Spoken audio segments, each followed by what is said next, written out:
முத்துவேலை பார்த்து பாண்டியன் சொல்லிடுறாங்க, நீங்கள் எதுக்கும் பயப்படாதீங்க, எல்லா விஷயமும் எனக்கு தெரியும்.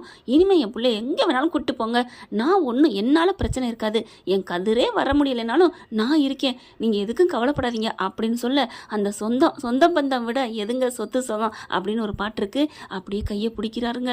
பிடிச்சி அப்படித்தான் பாண்டியன் ஆறுதல் படுத்துறாரு.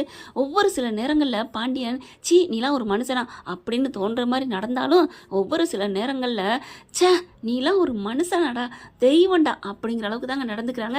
கரெக்டாக இல்லையான்னு கமெண்ட் பாக்ஸில் கருத்தை தெரிவிச்சுட்டு ஒரு லைக்கை போட்டு சப்ஸ்கிரைப் பண்ணி ஆதரவு கொடுங்க அன்பு உறவுகளே. ஆனால் ஆமாங்க, இப்போ முத்துவேல் கூட இப்போ இறங்கிட்டாருன்னு வச்சுக்கோங்க. ஆனால் இந்த குரூப்ஸ் வெள்ளை வேட்டி சட்டையை எப்போவுமே நீங்களாம் ஒரு மனுஷங்களா அப்படின்னு சொல்கிற மாதிரி தாங்க எப்பவும் நடந்தாங்க அந்த கோர்ட்டு சீனை தவிர. இந்த குமாரவேலு எப்போ நல்லவன் நான் மாறுவேன், எப்போ அந்நியனா மாறுவேன்னு சொல்லவே முடியல. அரசிக்கா உயிரே கொடுப்பேன் அப்படிங்கிறான், அப்புறமா அந்த குடும்பத்தை உயிரே எடுப்பேன் அப்படிங்கிற மாதிரி. என்னடா உங்கள் நடிப்புன்னு தான் தோணுது. இப்போ முத்துவேல் என்ன பண்ணுறாரு, பாண்டியனை நினச்சி பெருமைப்படுறாரு. நீ நல்லா பிள்ளைய வளர்த்து வச்சுருக்கேன்னு அவ்வளோ பெருமையாக சொல்லிட்டு போகிறாங்க. இதை பார்த்து நம்ம கோமதிக்கு அப்படியே அதிர்ச்சி ஆகுது. என்ன இது, ரெண்டு பேரும் பார்த்து பேசிக்கிறாங்க, என்னங்க சொன்னார் அப்படின்னு கேட்க, ஒன்றும் இல்லை, உன் பிள்ளை நல்ல பிள்ளை அப்படின்னு பாராட்டிட்டு போகிறாரு. நல்லா பார்த்துக்கிட்டானா, ஆம்பளை பிள்ளையே இல்லாத குறையாக பார்த்துக்கிட்டானா அப்படியே அங்கே சொன்னிச்சு. ஐயோ, எங்கள் அண்ணன் பாராட்டிருச்சா, எங்கள் அண்ணன் வாயால் ஒருத்தன் பாராட்டுவாங்கன்னா அப்பா ரொம்ப நல்லவனாக தான் இருக்க முடியும். ஏண்டி இதை நீ சொல்லித்தான் தெரியணுமா, என்னடி பாடி அப்படின்னு போகிறாரு. சரி, நம்ம பிள்ளைய பற்றி நமக்கு தெரியும், நான் பெற்றதில் உண்மையிலே கதிர் வேற லெவல் தாண்டி அப்படின்னு பெருமைப்படுறாரு. உண்மையிலே 5 பேர்த்தில் அவன் ஒருத்தன் தான் என்னை எதிர்த்து பேசுகிறான்னு நினச்சேன். ஆனால் எதிர்த்து பேசுகிறான், அதில் ஒரு நியாயம் இருக்குடி. மனசுக்குள்ள எதையும், அதாவது கூட குறைய பேசுவோம் அப்படிலாம் இல்லை, என்ன பட்டுன்னு தோணுதா என்கிட்ட பேசிடுவான்.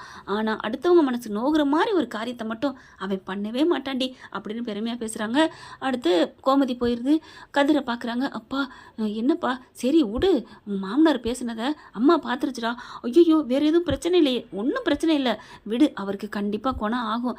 பாவம், இந்த வயசில் அவருக்கு இந்த ஒரு தீராத நோய், என்ன ஆக போதோ அப்படின்னு சொல்ல ராஜி கேட்டுறாங்க. மாமா, என்ன எங்கள் அப்பாவுக்கு தீராத நோய் அப்படின்னு கேட்க, ஐயோ நீ எங்கேம்மா இருந்து வர்ற, நீ வெளியில் போகலையா, நான் ரூமில் தான் இருந்தேன். ஐயோ என்ன நீ வெளில போயிட்டல, செருப்பு காணுமே, செருப்பு அந்து போச்சு, வேறு புதுசு வாங்கணும், அதனால தான் செருப்பு இல்லை. ஐயோ, செருப்பு வாசலில் இல்லைங்கிறத வச்சு ஏற்கனவே ஒரு படத்தில் காமெடி படம் வந்துச்சு, ஞாபகம் இருக்குங்களாங்க, மேலே இருக்கேன் பார்த்துக்குவான்னு. அது மாதிரி தான் இப்போ செருப்பு இல்லைன்ட்டு இதுங்க நல்லா தைரியமாக பேசுகிறாங்களா, பேசி மாட்டிக்கிறாங்க. அது ஒன்றும் இல்லைம்மா, இரணி ஆப்ரேஷன் தான், அதைத்தான் மாமா, அது ஒன்றும் தீராத வியாதி இல்லை, அது சாதாரணம்தான். ஆனால் நீங்கள் தனியாக ரகசியம் பேசுகிறீங்க, கதிர் சொல்லு என்ன நடக்குது அப்படின்னு சொல்ல கோமதி வந்துடுது. என்னடி பிரச்சனை, என்னடி சண்டை, என்னடி கத்துறீங்க, ஐயோ அத்தை, என் அப்பாவுக்கு ஏதோ நடந்திருக்கு அத்தை, இவங்ககிட்ட சத்தியம் பண்ணி கேளுங்க, என்னன்னு சொல்லுங்க அப்படின்னு உழுப்புறாங்க. கொஞ்சம் வாசல் வழியாக திறந்துருக்க கதவு அங்கே வரைக்கும் கேட்குது. என்ன பிரச்சனை, என்ன சண்டை அப்படின்ட்டு. அடுத்து இங்கே ராஜி கத்துறாங்க, கோமதியும் கத்த. ஐயோ வாடி அப்படின்னு தனியாக கூப்பிட்டு வச்சு, இங்கே பார், உனக்கு என்னன்னு தெரியணும், உங்கள் அண்ணனுக்கு என்னன்னு தெரியணும். ஆமாம், எங்கள் அண்ணனுக்கு என்ன அப்படிங்கல. கதிர் இருந்துட்டு, அப்பா நம்ம 4 பேரோட இருக்கட்டும், சரி ஒருத்த மாற்றி ஒருத்தர் ரகசியம் ஒன்றை விட்டு இன்னொருத்தருக்கு போயிட்டா அது ரகசியம் இல்லைன்னு சொல்லுவாங்க. திருவிழாவில் பறக்க விடுற அப்படியே பஞ்சு மிட்டாய் மாதிரி பறந்து போயிட்டே இருக்கும். இப்போ பார்த்தா எல்லா உண்மையும் சொல்கிறாங்க. சொன்ன கையோட ஐயோ எங்கள் அப்பாவுக்கு என்ன ஆச்சுன்னு மயங்கி விழுகுது ராஜி. அதே மாதிரி எங்கள் அண்ணனுக்கு என்னாச்சு அப்படின்னு அப்படி கோமதியும் விழுகுது. என்னாச்சுன்னு அரசியலேருந்து சரவணே செந்தில் எல்லாம் வராங்க. அப்படியே பாண்டி என்ன பண்ணுறாரு, 2 பேர்ட்டையும் இப்படி தலையசைக்க, ஒன்றும் இல்லை, எங்கள் அப்பாவுக்கு இரணி ஆப்ரேஷன் இல்லையா, அதனால தான், அதை நினச்சாலே எனக்கு கவலையாக இருக்குது, அதே தாண்டி எனக்கும் அப்படின்னு கோமதி சொல்ல, கதிரும் பாண்டியனும் பரவாயில்லடா, உன் பொண்டாட்டி என் பொண்டாட்டியும் சுதாரிச்சிட்டாளுங்க அப்படின்னு நினைக்கிறாரு. என்னம்மா இதுக்கு போய் ஏம்மா கத்துறீங்க, அங்கே பார்த்தா என்ன நடக்குதுன்னே தெரில, எப்போ பாரு சண்டை நடந்துகிட்டே இருக்கும் அப்படின்னு சொல்லி அதுங்க பேசிக்கிறதுங்க. இப்போ ராஜி என்ன பண்ணுது, அத்தை நமக்கு அப்பா பார்க்கணுன்னு ஆசையாக இருக்குத, சரி வா போவோம் அப்படின்னு சொல்லிட்டு போக, கரெக்டாக சத்திவேல் பார்த்துட்டு, ஏய் எங்கே வந்தீங்க முத்துவேல் பார்க்குறாரு. டேய் சத்தி பேசாமல் இரு அப்படின்னு சொல்லிட்டு, வாமா வா ராஜி வா கோமதி. என்னங்கடா ஒட்டிட்டீங்க, உறவாடிட்டீங்க, அண்ணே என்னண்ணே, டேய் சத்திவேலு அமைதியாக இருடா, என்னால் பேச முடியலடா, இன்றைக்கி இருக்கிறவங்க நாளைக்கு இருப்போம்னு சொல்ல முடியாதுடா, சொந்த பந்தத்தை வெட்டி விட்டு என்னடா பெருசு வாழ்க்கை அப்படி சொல்ல, இதுங்க சொந்த பந்தத்துக்காக வருதுங்க, சொத்து பத்துக்காக வருதுங்க, இங்கே பாருண்ணே உன் சொத்து பத்து யாருக்கு வேணும் அப்படின்ட்டு டக்குன்னு, அண்ணே ஏதாவது பத்திரங்கத்திரம் வச்சுருக்கியாண்ணே, இருக்குதா ஏத்தா எடுனே அப்படின்னு வேகமாக அலமாரி போயிட்டு தடப்பட எல்லாத்தையும் கொட்டுறாங்க. எல்லாம் பறக்குது. அதுலேருந்து 2 பத்திரத்தை எடுக்கிறாங்க. எடுத்துகிட்டு வந்து, ஏய் ராஜி இந்தா நீனும் ஒரு கையெழுத்து போடுறே. அத்தை என்ன கையெழுத்தத்தை அப்படின்னு சொல்ல, இந்த சொத்து பத்துக்காக வர்றேன்னு சொல்கிறேன்ல என் சின்ன அண்ணன், உன் சொத்து வேணாம், உன் வேணாம், எதுவுமே வேணாம் அப்படின்னு சொல்லிட்டு, என்னடி உனக்கு விருப்பம் இருக்கா இல்லை உங்கள் அப்பா உனக்கு சொத்து வேணுமா? ஐயோ அத்தை, எனக்கு எங்கள் அப்பாவோட அன்பு மட்டும் போதுத்த, இந்த சொத்து சோகம் எனக்கு எதுக்கு அப்படி சொல்லிட்டு டக்குன்னு கண்ணை மூடிட்டு கையை போடுறாங்க.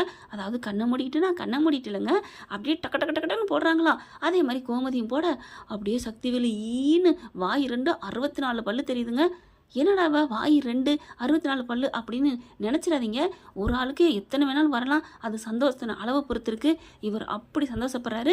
ஆனாலும் நான் அதை வச்சு சொல்லலை. பக்கத்தில் நிற்கிறாரு குமாரவேலு, அவர் பல்லும் ஈன்னு தெரியுதா, அதனால தான் 2 வாய் 64 பல்லுன்னு சொன்னேங்க. அப்படி சந்தோஷம், இந்தா அப்படின்னு மூஞ்சில் விட்டுடுறாங்க. பரவாயில்லையே, ரோசத்தோட கையெழுத்து போட்டு கொடுத்துட்டீங்க, அப்புறம் நாளை பின்ன கோர்ட்டை போய் நிற்க மாட்டீங்களே, என்னன்னே நீ இப்படி பேசுகிற, இதுக்கு மேலே நாங்கள் என்ன பண்ணணும்? என் அண்ணனோட உயிரை விட எனக்கு வேறு எதுவும் தேவையில்லை. அப்பா ஆமாப்பா, எனக்கும் சொத்து வேணாப்பா, நான் நல்லா இருக்கேன், நானும் சம்பாதிப்பேன், என் கதிர் சம்பாதிப்பான், எனக்கு எதுக்குப்பா இந்த சொத்து? பரவாயில்ல, இப்படியே இருந்தீங்கன்னா நல்லது. அதை விட்டுட்டு சொத்து வேணும் சோகம் வேணும்னு வந்தீங்க, அப்புறம் பிரச்சனை உங்களுக்கு தான். சக்திவேலு, அதான் கையெழுத்து போட்டு கொடுத்துட்டாங்கல்ல, அப்புறம் என்னடா? இல்லைண்ணே, இது தெரியாமல் கையெழுத்து போட்டுட்டேன், அப்படிலாம் கேஸ் நிறையா வந்திருக்கு. ஐயோ, நான் இதுக்கு என்ன பண்ண முடியும்? துண்டை போட்டு தாண்டவா அப்படின்னு என்ன பண்ணுறாங்க, அங்கே கிடக்கிற துண்டை எடுத்து விரித்து போடுறாங்க. ஏய் தாண்டி அப்படின்னு சொல்ல கோமதி ராஜி ஒன்றா தாண்டுறாங்க துண்டை போட்டு. போதுமா, துண்டையும் தாண்டியாச்சு, இந்த பத்திரமும் கொடுத்தாச்சு, இனியாவது என்னை நம்புவியானே, விடுனே, இனிமேல் நாங்கள் யாரோ ஒரு வழி போக்கன்னு நினச்சிக்க, ஒருத்தவங்களுக்கு முடியலைன்னு பார்க்க வந்திருக்கோம், அதோட மட்டும் விட்டுருனே அப்படி சொல்ல, சரி பொழைச்சி போங்க, அப்புறம் செல்லை கொடுறா அப்படின்னு செல்லை கொடுக்குறாங்க குமார்கிட்ட.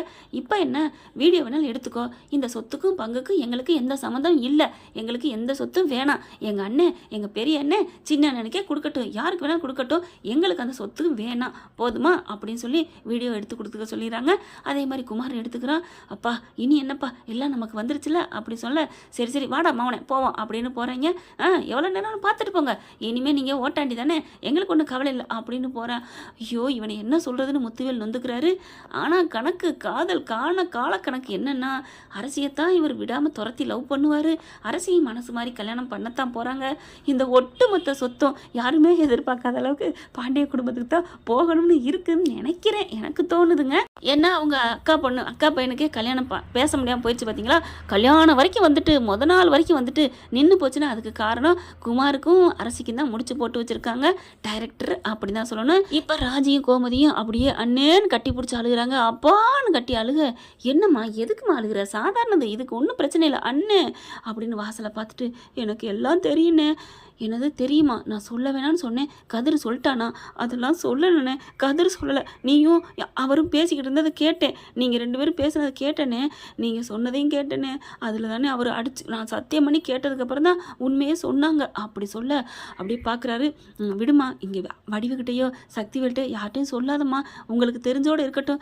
அப்பா என்னப்பா உங்களுக்கு கேன்சர் அப்பா, ஐயோ விடுமா, அதை பற்றி சொன்னாதாம்மா எனக்கு ஒரு மாதிரி ஆகுது அப்படின்னு அழுகுறாங்க. அப்படியே மார்பில் சாஞ்சு கட்டி பிடிச்சி அழுகுறாங்க. என்ன பண்ணுறதுன்னு தெரியல, வடி வருது. ஏய் கோமதி, என்ன ராஜி, ஏம்மா, சாதாரணதான், ஒரு வாரத்தில் ஆறி போயிடும், சரியாயிரும், இதுக்கான அழுகாத. ஐயோ அம்மா கையில் அப்படின்னு அப்படி டக்குன்னு அப்படி மழுப்புறாரு முத்துவேலு. உடனே மூச்சு அடக்கிக்கிறது, கையையும் கோமதி இடிக்க பிடிக்குது. ஏய் உளறிடாதடின்னு, சரியத்த அப்படின்ட்டு, அம்மா இருந்தாலும் அப்பா உடம்புல கத்தி வச்சுட்டாங்களேம்மா, அதனால தான் எனக்கு கஷ்டமாக இருக்குது அப்படி சொல்ல, சரி விடு, என்ன பண்ணுறது, எல்லாம் ஆண்டவனோட செயல் அப்படின்னு சொல்லிட்டு, சரி வா நம்ம சாப்பிட்டு போகலாம் அப்படின்னு சாப்பிட கூப்பிட்றாங்க. வாமா, எங்கே சக்திவேலுங்க, சித்தப்பா எங்கடி, அது போயிடுச்சு, இனிமேல் எங்ககிட்ட எதுக்குமே சண்டை பண்ண மாட்டார், ஏன் அப்படிங்கிறாங்க. அது அப்படித்தான் அப்படின்னு சாப்பிட உட்காராங்க. குமாரும் சக்திவேலும் வராங்க. என்ன ராஜி, கோமதி, சாப்பாடெலாம் நடக்கும் போல இருக்கு, சாப்பிட்டு போ அப்படியே ஒன்றும் சொல்லாமல் போக, அண்ணி சாப்பாடெலாம் நிறைய வைங்க நீ அப்படின்ட்டு போகிறாங்க. வடிவு, நான் காண்பது கனவா நினவா, உங்கள் 2 பேரையும் ஆய்வுன்னு குதிப்பார், தூக்கி போட்டு உடப்பார் நினச்சா நல்லா சொல்லிட்டு போகிறாரு, என்ன நடக்குது, இனிமேல் அப்படித்தான், ஒன்றும் எங்களை பேச மாட்டார் அப்படின்னு சொல்லிட்டு, ரொம்ப தேங்க்ஸ் அண்ணி அப்படின்னு வீட்டுக்கு போகிறாங்க. பாண்டியன் கையில் அப்படி சொல்லுவாங்க இல்லையா, மடியில் நெருப்ப கட்டியிருந்தேன்னு அந்த மாதிரி இருக்காங்க. ஒரு பிரச்சனை இல்லையே ராஜி, கோமதி அப்படிங்கல, அதெல்லாம் ஒன்றும் இல்லைங்க, எங்களை நல்லபடியாக அனுப்பி வச்சாங்க, அண்ணன்ட்ட ஆசை தீர இருந்துட்டு வந்தேன் தெரியுமா, இனிமேல் நான் டெய்லி போகலாமா, எப்படி, அதெல்லாம் அப்படித்தான், எப்படி உன் சின்ன நொன்னே விட மாட்டானே, அப்போ தான் சொல்கிறாங்க, சொல்கிறாங்க. அங்கே நடந்தது பூராத்தையும் அப்படியே ஆடி போகிறாரு பாண்டியன். இதெல்லாம் நடக்க வாய்ப்புகள் இருக்கா? பார்க்கலாம் என்ன நடக்க போகுதுன்னு. இந்த பற்றி உங்களுக்கு பிடிச்சிருந்துச்சுன்னா உங்கள் பொண்ணான கையில் லைக்கை போட்டு சப்ஸ்கிரைப் பண்ணி ஆதரவு கொடுங்க அன்புறவுகளே. Thank you friends. இந்த வீடியோ உங்களுக்கு பிடிச்சிருந்தா தயவு செய்து லைக் பண்ணுங்க. இன்னும் அப்டேட்ஸ்க்காக சேனலை சப்ஸ்கிரைப் பண்ண மறக்காதீங்க. நம்ம கிட்ட இருக்க எல்லா சேனல்ஸோட லேட்டஸ்ட் வீடியோ அப்டேட்ஸ்க்காக மேல ரைட் சைடுல காட்டுற லிங்கை கிளிக் பண்ணி வாட்ஸ்அப் குரூப்ல ஜாயின் பண்ணுங்க. உங்களிடம் விடைபெறுவது நான் உங்கள் மெஹர்.